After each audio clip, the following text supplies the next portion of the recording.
Hello and welcome to the opening show of our primetime series, What Would You Do? If you see something and you think it's wrong, do you step in or do you step away? What people say and what they do aren't always the same. That's why our hidden cameras are so revealing.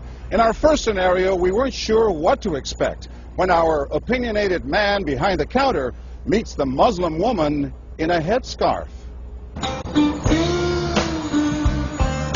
Deep in the heart of Texas, at this little roadside bakery, bigotry is being served with a coffee and bacon. Sir, I had a question. No, ma'am. We don't serve Muslims here. I'm sorry? This is America. We're at war with your people. I don't know what you think I am. I'm just trying to get an apple. Well, you're a terrorist is what you are. So... Excuse me? You got to take your business elsewhere. We don't serve your kind here.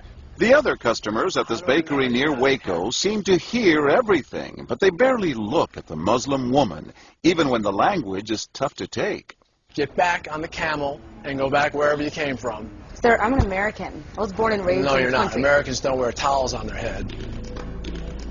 Muslim Americans say these are words they hear all the time in all parts of the country. But here at the bakery, what the customers don't know is that this Muslim woman and the man behind the counter are actors. The bakery is working with us, all part of a primetime hidden camera experiment on prejudice and patriotism. Please take your business elsewhere. Am I asking too much? When no one even tries to help her, she makes a direct appeal. Sir, would you mind ordering me an apple strudel? That's why I'm here. I can give you the money. I have no problem. That's not a problem with me. Please, no, sir. I'm not going to let you order. But when he gives her the cold shoulder, she finally just leaves. You could have helped her out. You could have spoken up. Why not? Me speak up for her?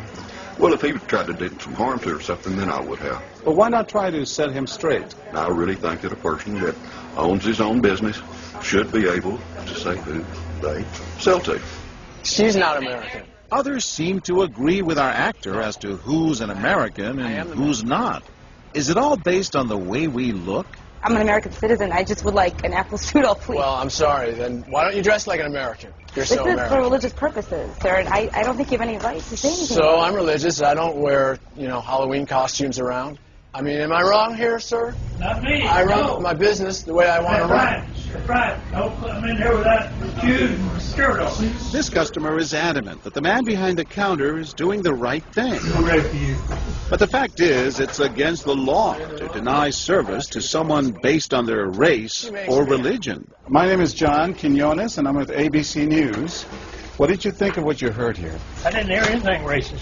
He told her he wouldn't serve her. Well, he can say he wouldn't serve you if you come in here barefooted without a shirt on. But she wasn't barefoot or without a shirt on. Well, she wasn't dressed right. What do you mean? If I was running a place, I'd do the same thing. You wouldn't let Muslims shop at your store? I sure wouldn't. We never expected customers to be so candid. How do I know you don't have a bomb in there? Watch what happens this time when, once again, our Muslim woman is denied service. This is not right. And again leaves. We reserve the right to not serve. That's right. Certain kind. That's right. That's, I appreciate seeing that. I think that's the first time I've ever seen that. He not only commends the man behind the counter for his discriminatory behavior, but he gives him the thumbs up, not once, but twice. Good job. All right. As he leaves. Sir, could I talk to you, sir, for a second? But when I approach, Sir, we're with ABC News. there is no thumbs up for me. We staged a little experiment in there to see how people would react to that kind of attitude. You're not an American. I am an American. That man took it a bit farther, telling me I'm not an American. He was threatened.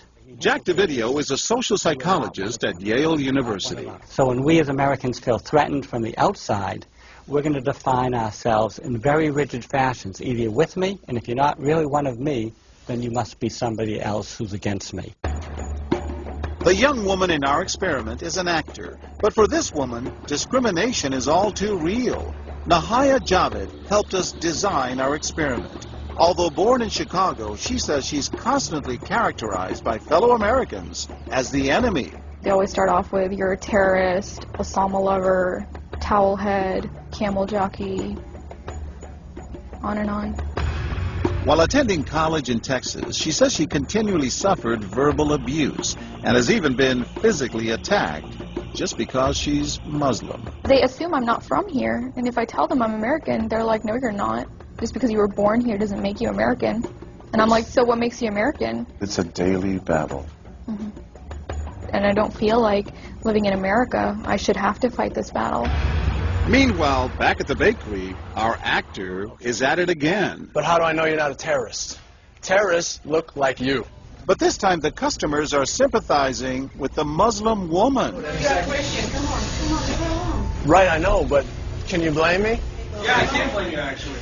Why? What's the problem? All right, we'll get out of here. You need to go yourself, actually, what you need to do.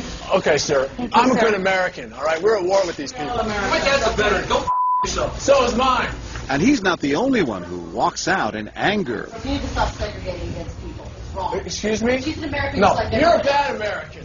Time and again, people speak out with their pocketbooks. You learned a couple of customers, just so you know. But look what happens when this man threatens to leave. You're not a good American, sir. I believe I am a good American. My son just came back from serving in the Army for over a year in Iraq, and that has nothing to do with her rights. I understand that. Thank you, sir. And I hear what you're saying. But I can't believe you would be so discriminatory. I'm deeply offended by that. I'm sorry to offend you, sir, but I've got to live with myself. Seething, the man vows to fight back. I will let people know this. I've stopped here every time I come by this place, and I'll never stop here again. Why did folks get so upset? They saw an injustice. It's justice that binds us together. It's justice that makes us a society. Any threat to that kind of sense of justice and fairness undermines the entire system. You're really not going to serve her? No, I'm not.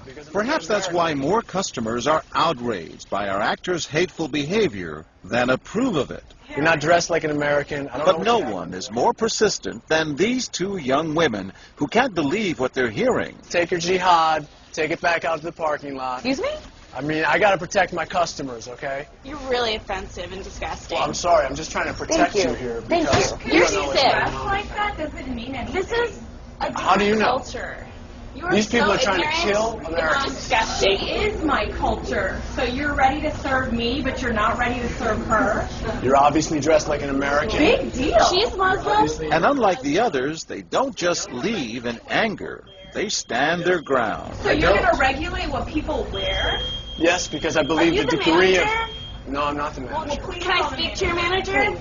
I'm John Quinones with ABC News. It's only when we catch up with our heroines that they finally let their guards down. I'm with my friend who's, Muslim, and it's, I've just seen how people treat them differently. And it really hurts me.